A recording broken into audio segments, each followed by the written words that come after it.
Иерусалим считается самым святым городом для трех авраамических религий – иудаизма, ислама и христианства. Ключевое значение в этом городе имеет Храмовая гора – место, где, согласно традиции, происходило множество важнейших событий. Считается, что именно здесь находился камень, из которого началось сотворение мира. Туда же Авраам привел своего сына Исаака, чтобы принести его в жертву. Для мусульман Иерусалим считается третьим по святости городом после Мекки и Медины. На Храмовой горе расположены два важнейших культовых сооружения – мечеть Аль-Акса и купол скалы. Именно отсюда, по исламскому преданию, Мухаммед вознесся на небеса. Для христиан же главной святыней Иерусалима считается храм гроба Господня на Голгофе, месте, где был распят Христос. По легенде, царица Елена, мать императора Константина, чье имя носил город Константинополь, современный Стамбул, провела раскопки на Голгофе и нашла гроб Господень, и крест, и гвозди, и табличку с надписью «Инри», «Иисус Назарянин, царь иудейский». И все, как вы понимаете, в прекрасной сохранности, несмотря на то, что раскопки велись через 300 лет после казни. Для иудеев особая роль Иерусалима связана с историей, когда царь Давид сделал его столицей объединенного Израильского царства. Его сын, царь Соломон, воздвиг первый храм. Он был разрушен и отстроен второй храм, но и он не устоял. После разрушения второго храма римлянами, по истории, это произошло в 70 году нашей эры, уцелела только одна часть – западная стена, также известная как Стена Плача. Сейчас это главный объект паломничества. Евреи верят, что в будущем на этом же самом месте будет возведен третий храм, который ознаменуется приходом Машиаха, то есть Мессии, и станет духовным центром всего человечества. Иудеи ждут своего Мессию, так как не признали Христа как Мессию. Кого же ждали древние евреи? Во-первых, политического военного лидера, который освободит их от римского владычества. Мессия должен был быть героем войны, а не пацифистом, который говорил «ударь по другой щеке». Во-вторых, царя, который восстановит царство Израиля и объединит колено Израиля. Иисус и этого не сделал. Более того, второй храм был разрушен всего через несколько десятилетий после его смерти. Он не соблюдал шаббат, исцелял в субботу, ел с грешниками. Все это считалось грехом, а не добродетелями. И, наконец, идея, что Бог стал человеком, для евреев кощунство. Второзаконие 6.4 говорит совершенно ясно. «Слушай, Израиль, Господь Бог наш, Господь один». Тут нет места для интерпретации. Бог не человек. Точка. И первый и второй храмы располагались на Храмовой горе. Считается, что третий храм должен быть построен на месте двух прошлых. На данный момент Храмовая гора застроена, и возвести третий храм на прежнее место нет возможности, так как там расположены мусульманские святыни. Так что просто так их разрушить и построить третий храм нельзя. Также нет единого мнения среди иудеев, каким образом должен быть построен храм. Существует группа очень влиятельных людей, не только в Израиле, но и в США, которые хотят очистить площадь Храмовой горы в Иерусалиме от мечети Купол скалы и мечети Аль-Акса, чтобы на освободившейся площади Храмовой горы построить третий храм Соломона, именем которого были названы первые два храма, разрушенные Навуходоносором и императором Титом соответственно. Историк Александр Таманский выдвинул интересную версию, что настоящий Иерусалим был в Анатолийском районе на территории современной Турции, около города Анталия. На старых картах Иерусалима XVI века, например, на карте Себастьяна Мюнстера, здание, на которое мы сегодня знаем как мечеть Купол скалы, подписано как храм Соломона. Это выглядит странно, потому что по описаниям истории ни первый, ни второй храм Соломона не были похожи на восьмиугольное здание с круглым Эти куполом. Аль-Акса, которая на этом плане выглядит как римская базилика, не менее интересное название, которое мы разберем чуть позже. Но сперва нужно навести резкость о самом Соломоне. Картограф его изобразил слева. Кто он такой и в каком веке жил этот царь иудейский. Так вот, насчет Соломона, который в Коране назван просто и исторически точно. Сулейман, пророк и царь. Обратите внимание, Сулейман, Соломон в этом списке исламских пророков в хронологическом порядке стоит после Исы и Иисуса. А теперь, собственно, сам Соломон, то есть Сулейман I или Сулейман Великолепный. Нидерландский источник 1682 года перечисляет титулы Сулеймана, называя его великим непобедимым императором Стамбула, раздателем и дарителем корон, повелителем Великого моря, а также Нижней Европы, Сирии, Аравии, Иудеи, Ханаана, Галилея и так далее. Как видим, Иудея, Ханаан и Галилея в его полном титуле словно сошли со страниц Библии из далекого античного прошлого. А вместе с тем эти земли, включая и Иерусалим, в 1517 году завоевал отец Сулеймана Селим I Явуз, Давид моей реконструкции. Но как же так? Сулейман мусульманин. Он не мог построить иудейский храм, храм Соломона. А почему, собственно, не мог, если его имя неоднократно вписано в Коран как имя исламского пророка? Причем в списке исламских пророков он стоит после Иисуса. То есть и Давид, отец Соломона, тоже жил и творил после Иисуса. Есть способ проверить, хронологически это порядок или какой-то иной. Псалтырь – это псалмы Давида. Если они были написаны после Иисуса, то есть после Евангелий, то должны содержать новозаветные сюжеты и евангельскую философию, отличную от мировоззрения Танаха. «Я помазал царя моего над Сионом, святую горою моею, возвещу определение. Господь сказал мне: Ты, сын мой, я ныне родил тебя. Ты, сын мой, я ныне родил тебя. Служите Господу со страхом и радуйтесь пред Ним с трепетом. Почтите Сына, чтобы Он не прогневался, Сына с большой буквы. И чтобы вам не погубить в пути вашем, ибо гнев Его возгорится вскоре. Блаженны все, уповающие на Него». Кто сказал, что это пророчество? Простите меня, но «Ты, сын мой, я ныне родил тебя» — это время прошедшее, а не будущее. В центре гравюры, изображающей второй псалом Давида, «Святое семейство». Слева храм Соломона в архитектурном стиле маньеризм. Справа войска Давида с пушками и полумесяцами. Здесь несколько слоев времени и несколько сюжетов. Что Соломон у художников XVI века ассоциировался с полумесяцем, символом Константинополя и Турецкой империи. Вот мы и приходим к единственно возможному выводу, что конец XVI века – это и есть время окончательной усушки и утряски содержания Библии и Корана, в которых Сулейман Соломон был самым молодым персонажем. После чего Библию и Коран уже можно было тиражировать, в том числе и рукописные версии. Их потом объявят древнейшими первого тысячелетия нашей эры, древность которых держится исключительно на авторитете ученых XIX и первой половины XX века.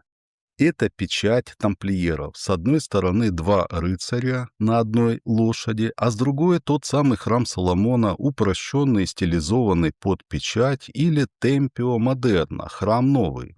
Всадники-тамплиеры не бедные монахи, а рыцари в латном стальном облачении. Если сложить все эти элементы в единую реконструкцию и ответить на вопрос, когда и с какой целью в Иерусалиме появился странный храм Соломона, сегодня это мечеть Купол Скалы, до 1517 года, до взятия Иерусалима султаном Селимом, то есть царем Давидом, отцом Сулеймана Великолепного, священный город, библейский евангельский Иерусалим, а вернее то, что от него осталось, находился на западе Анатолии, где сегодня можно видеть множество античных строений и развалин, которым якобы в 2000 лет, а на самом деле 15-16 веков. Когда Иисус обращался к 7 церквям, это первая глава Апокалипсиса, он обращался к своим соседям по Анатолийскому Иерусалиму, а не за 1000 километров от современного Иерусалима. Эфес, Смирна, Пергам, Фиатира, Сардис, Филадельфия и Лаодикия – это города Западной Анатолии. А храм Господа во времена Иисуса, он тогда еще не назывался храмом Соломона, выглядел примерно так, как на этой книжной миниатюре второй половины XV века. Прямоугольное готическое сооружение. Готический стиль в архитектуре закончился в начале XVI века с окончанием периода тысячелетнего царства Христа. В то время ислам был ветвью иудаизма, а сам иудаизм, как видим, вполне гармонично сочетался с элементами язычества. И таким же весьма разнообразным в то время был дохристианский иудаизм в самой Римской церкви. Это гробница папы Сикста IV, Сикстинскую капеллу построил он. Гробница вроде как христианского понтифика с 7 древнеримскими богинями-добродетелями, не имеющими никакого отношения к христианству. 7-я богиня спряталась за его головой. Итак, после смены 1517 года хозяина Иерусалима, главного туристического центра того времени, который посещали богатенькие туристы-паломники, главный источник дохода священного города, султан Сулейман I, царь Иудеи, как он сам себя называл, строит новый храм Господа, главное градообразующее предприятие Иерусалима, которое назовут его именем храм Соломона. Огромный храм в современном на тот момент архитектурном стиле. Этот стиль, как я уже сказал ранее, называется маньеризм. Он появился примерно в конце 20-х годов XVI века. Именно этот храм был разрушен молодым императором Титом в 1572 году вместе с библейско-евангельским Иерусалимом в Западной Анатолии. То, что так тщательно скрывает Римская церковь, а все остальные церкви имеют с ней консенсус по этой главной тайне истории человечества. Потому что всех устраивала схема удревнения христианства на 1500 лет. Молодая религия — это не вера отцов. Молодая религия всегда плохо. Реальность новой Константинопольской османской династии — вещь относительная. Сегодня она есть, а завтра ее уже нет. Римская церковь спешно строит новый Иерусалим подальше от османской Анатолии, но уже с другим по форме новым храмом Соломона. И тогда же, в 1572 году, появляются вот такие двойные планы со Старым Иерусалимом и Новым Иерусалимом, как будто Новый Иерусалим был построен на том же месте, что и Старый. Вот такой наглядной агитацией людей приучали к тому, что Старого Иерусалима уже нет. Обратите внимание, этот план Нового Иерусалима датирует 1571 годом или около того. На нем еще нет мечети Аль-Акса, как она сейчас называется. Храм Соломона есть, то есть нынешняя мечеть Купол Скалы, а место под мечеть Аль-Акса еще пустует. Так что новодельный Иерусалим после 1571 года — дело рук францисканцев. Они же и стали контролировать денежные потоки от паломников после тамплиеров. А откуда у тамплиеров появилось такое богатство? Да все очень просто. Французские тамплиеры стали монополистами в Европе по организации туров на Святую Землю. Переделанная крыша римской базилики, ее сделали плоской, и новодельный купол на ней — это и есть то самое удлинение истории христианства, а заодно и истории ислама, только уже не на бумаге, а в архитектуре. Кому положено это знать, знают. А простым христианам и мусульманам это знать не положено. А это уже лондонское издание плана Иерусалима 1621 года. Нынешняя мечеть Аль-Акса на нем подписана как «Церковь очищения Пресвятой Девы, ныне превращенная в мечеть». Так что контроль Храмовой горы францисканцами, в частности, и Римской церковью в целом, был недолгим. Как вы думаете, знают ли мировые модераторы, которые раздувают провокативный конфликт между иудеями и мусульманами на фоне третьего храма, что Иерусалим не настоящий?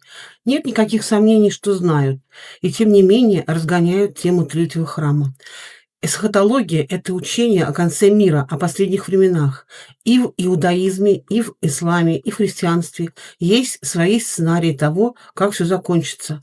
И проблема в том, что эти сценарии в Иерусалиме сталкиваются лбами. Евреи ждут своего мессию, Машиаха, но для христиан тот, кого евреи примут как своего долгожданного царя, окажется лжемессией, антихристом. 28 февраля 2026 года США начали военную операцию против Ирана под кодовым названием «Эпическая ярость». На иранские ответные удары заставили Пентагон врасплох. По данным журнала National Interest, за первую неделю конфликта было сбито или повреждено более 30 американских самолетов. Иран, похоже, оказался куда более серьезным противником, чем предполагали в Вашингтоне. Сразу после начала операции Израиль ввел режим чрезвычайного положения и закрыл воздушное пространство. А в Иерусалиме закрыли мечеть Аль-Акса и храм Гроба Господня. Впервые в истории две главные святыни разных религий оказались под замком одновременно. В соцсетях активно распространились слухи, что Израиль под шумок планирует уничтожить исламскую святыню, возложив вину на Иран. Американский журналист Такер Карлсон показал видео, где израильский раввин обсуждает такой сценарий и предупредил, что Храмовая гора – самое опасное место на Земле, способное спровоцировать мировую религиозную войну. И здесь же, в этих местах, согласно эсхатологии, произойдет последняя битва – библейский Армагеддон. Это не метафора, это конкретная географическая точка. Слово Армагеддон – это гора Мегидо. Город Мегидо расположен на севере Израиля. Но почему разгоняется тема Армагеддона как последней битвы перед концом времен? Здесь происходит нейролингвистическое программирование сознания. В большинстве своем люди не читали текста апокалипсиса, а иначе сразу бы обратили внимание на порядок событий, указанные там. Армагеддон происходит перед тысячелетним царством Христа. После этой битвы, о которой Иоанн Богослов практически ничего не сказал, сошел ангел с ключами от бездны и запер сатану на 1000 лет. Как Армагеддон может быть финалом, если это всего лишь третий эпизод из 8 по шкале событийности? В Откровении сказано всего о 2 битвах. Первая – символическая Армагеддон, вторая и последняя – масштабная, грандиозная. Народу в ней, как песка в море. Битва, брань между добром и злом перед страшным судом. Это битва Гога и Магога, о которой было рассказано в предыдущих роликах. В книге Откровения сказано, что к этому месту в конце времен соберутся цари всей земли обитаемой для решающей битвы, и место это не Армагеддон.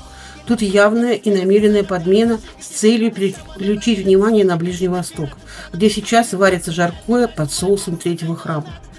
Иран – главный защитник мусульманских святынь и главный враг Израиля. Тегеран годами угрожал стереть Израиль с лица земли. Для этой ненависти есть глубокая причина. В исламе, как и в иудаизме, есть своя эсхатология. И в ней победа над врагами ислама – обязательное условие перед наступлением судного дня. Именно судного дня, а не в мифической битве на горе Мегидо. А это уже близко к пониманию, что последняя брань перед судным днем не за горами. Иранский режим, особенно после Исламской революции 1979 года, построил свою идеологию именно на этом, на противостоянии великому сатане США и маленькому сатане Израилю. Поэтому конфликт между Израилем и Ираном – это не просто политика, это столкновение 2 эсхатологий, 2 сценариев конца света, и они несовместимы. Давайте поговорим немного глубже об этом. Давайте заглянем, что же под землей. Госсекретарь США Майк Помпео получил доступ к чему-то большему. Избранные политики и представители СМИ получили доступ к тому, что вы сейчас увидите. Это все не очень официально, они не разрешают видеосъемку, как это обычно происходит. Но после этого события было много комментариев. Дело в том, что вдоль западной стены Плача идут сейчас серьезные археологические раскопки, и они показывают некоторые находки, которые были там обнаружены. Мы сейчас можем увидеть видеоклип, где показан древний подземный храм. Им показывают на фрагменты древнего фундамента, для них проводят экскурсию. Здесь, как вы можете видеть, присутствует посол и госсекретарь США Майк Помпео. А вот им показывают макет предыдущего храма, который был разрушен. Но ведь это может быть и макетом будущего, третьего храма. Друзья мои, вы же понимаете, что Израиль проводит раскопки под Храмовой горой. Храмовая гора – это святая земля для мусульман, а израильтяне роют туннели под Храмовой горой. Теперь я хочу, чтобы вы посмотрели следующее видео. Смотрите внимательно, видео будет со звуком, потому что я хочу, чтобы вы увидели, что там происходит в действительности. Обратите внимание на окружающую обстановку. Они по-прежнему находятся под землей, только переходят в другой отсек. Но этот конкретный открытый отсек находится прямо под куполом скалы, мечети Амара. Что представляет из себя это вырытое помещение? Это помещение представляет собой на самом деле синагогу. Госсекретарь Помпео и премьер-министр Нетаньяху в подземной синагоге под Храмовой горой.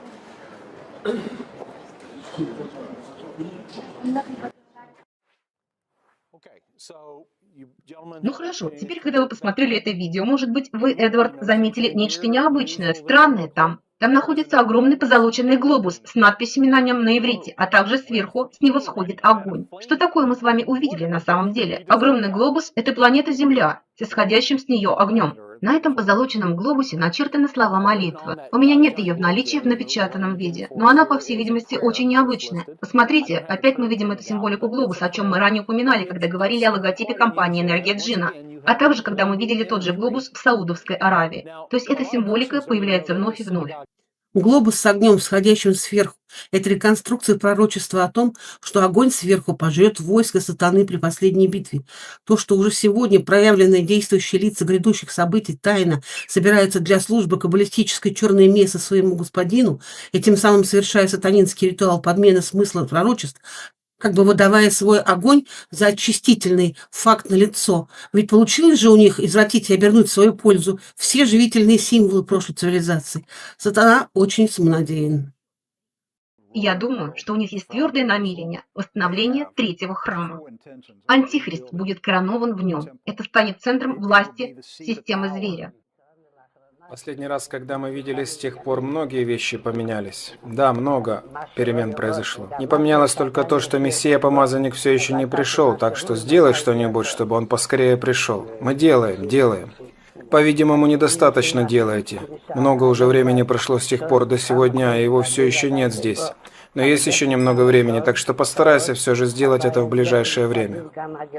Сегодня отношения между Израилем и Америкой сильнее, чем когда-либо. И мы благодарим премьер-министра Нетаньяху за его руководство и его сотрудничество. Спасибо. Новость последних минут, которая может резко обострить ситуацию на Ближнем Востоке. Дональд Трамп только что признал Иерусалим столицей Израиля. Посольство США в Иерусалиме официально начало работу. Оно переехало в Иерусалим из Тель-Авива и временно базируется в здании, ранее занятом американским консульством. Я очень горд, что нахожусь здесь, в Иерусалиме, вечном сердце еврейского народа. Организация освобождения Палестины в Вашингтоне. Thank you all. And of course, I want to especially welcome Jared Kushner and Ivanka Trump.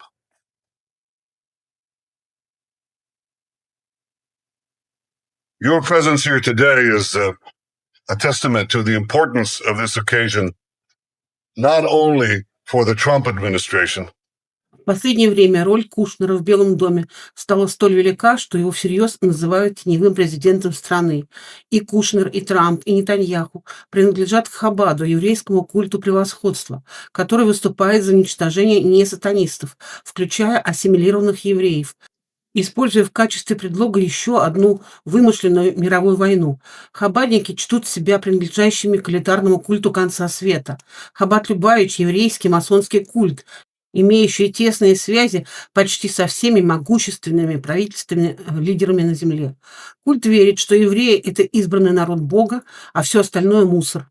Этот культ намерен инициировать ядерный холокост, чтобы выполнить библейское пророчество и ускорить возвращение Мессии. But for our people, it evokes profound collective memories of the greatest moments we have known on this city on a hill. In Jerusalem, Abram passed the greatest test of faith and the right to be the father of our nation. In Jerusalem, King David established our capital 3,000 years ago. In Jerusalem, King Solomon built our temple, which stood for many centuries. In Jerusalem, Jewish exiles from Babylon rebuilt the temple, which stood for many more centuries. In Jerusalem, the Maccabees rededicated that temple, and restored Jewish sovereignty in this land. And it was here in Jerusalem, some 2,000 years later, that the soldiers of Israel spoke three immortal words, Al Habayit Be'adenu. The Temple Mount is in our hands. The Temple Mount is in our hands. Вижу, что настанет день, когда будет настоящая еврейская власть на Храмовой горе. Безусловно, конечно, еще немного, и храм будет построен с Божьей помощью вскоре. Я надеюсь, что мы удостоимся прийти туда, убрать отсюда этот мусор. Убрать что? Этот мусор. Есть здесь мусор. Ты имеешь в виду палестинцев, мусульман? Я имею в виду строение. Строение — это временное. Предначертано нам свыше сделать. Схватить это и поднять. Кто думает, что святой храм будет построен в ближайшее время? На каком месте будет возведен храм? Что будет с мечетью? Она будет разрушена и уничтожена. Она исчезнет. Кто из вас встречался с арабским ребенком за последнее время? Где вы встречали его? На территории храма. Вы говорили с ним? Нет, он столкнулся со мной и ушел. Что вы чувствуете, когда встречаете арабского ребенка? Мы чувствуем злость. Я чувствую, что хочу убить его. Что вы чувствуете, когда встречаете неверующего еврейского ребенка? Мне его жаль, потому что он светский. Почему вам его жаль? Потому что он неверующий? Потому что он не следует правильным путем. Каким вы видите Иерусалим через 10 лет? Полностью иудейским. И там будут арабы, но они будут прислуживать нам.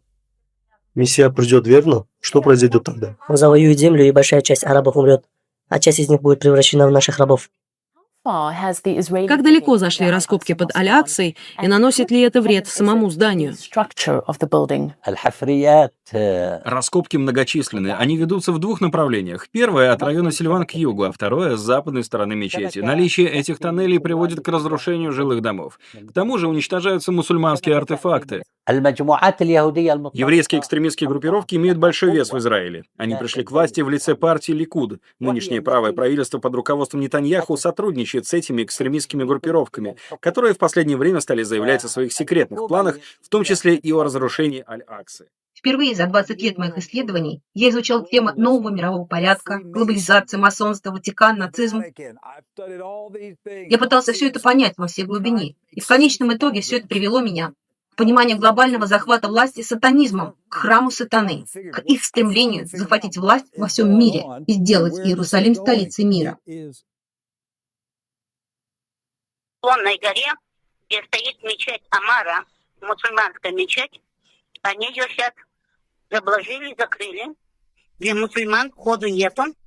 А в прошлую субботу там было около 1000 вот этих фарисеев и судокеев, вот этих хасидов. Они там молились уже.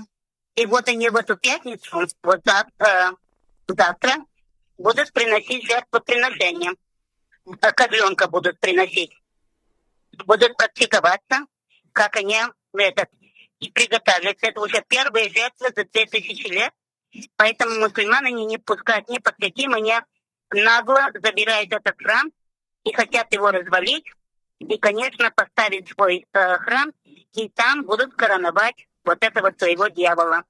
И мусульмане опомнятся, что их мечеть отошла без разрешения, без позволения, то будет война. Чтобы исполнить библейское пророчество, руководители Хаббада в черных шляпах снова планируют незаконную коварную пандемию, созданную в лабораториях по производству биологического оружия, массовый контроль над сознанием и контролируемую ограниченную ядерную войну, чтобы создать всемирный спрос и установить харизматичного, но лишь временного фальшивого мессию. Культ Хаббада рассматривает всех неевреев и евреев консервативных, не принимающих Хаббат, как рабов, рожденных служить элитарным сатанинским евреям. Считающиеся нелегальными поселенцами на планете Земля, неевреи должны быть доведены до нищеты, ограблены, выселены и подвергнуты военному холокосту, в основном в специальных лагерях для экстренных случаев или пандемии, если только мы не попадем в ловушки и не подчинимся.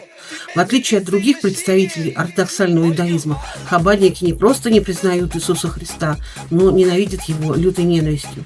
Хаббатники активно противостоят процессу ассимиляции евреев и являются фанатичными борцами за чистоту крови. Основным принципом фашистской идеологии секты является следующий: евреи превыше всего, а Хаббат превыше евреев. В последнее время хаббатники совсем слетели с катушек, наверное, потому что оно у них действительно последнее. Потому что он знает, что у него мало времени, сказано в Откровении 12.12. Откровение 12.12 напоминает нам, что у Антихриста нет вечности, чтобы совершить свой геноцид. Полный текст Откровения гласит: «Итак, радуйтесь, небеса, и вы, обитающие на них, горе обитателям земли и моря, ибо дьявол сошел к вам, имея великую ярость, потому что он знает, что у него мало времени». Антихристское государство Израиль знает, что у него осталось всего 2 года до 80 лет, которые отменены государство Израиль, то есть с 1948 по 2028 год. Продолжение следует. Спасибо за просмотр.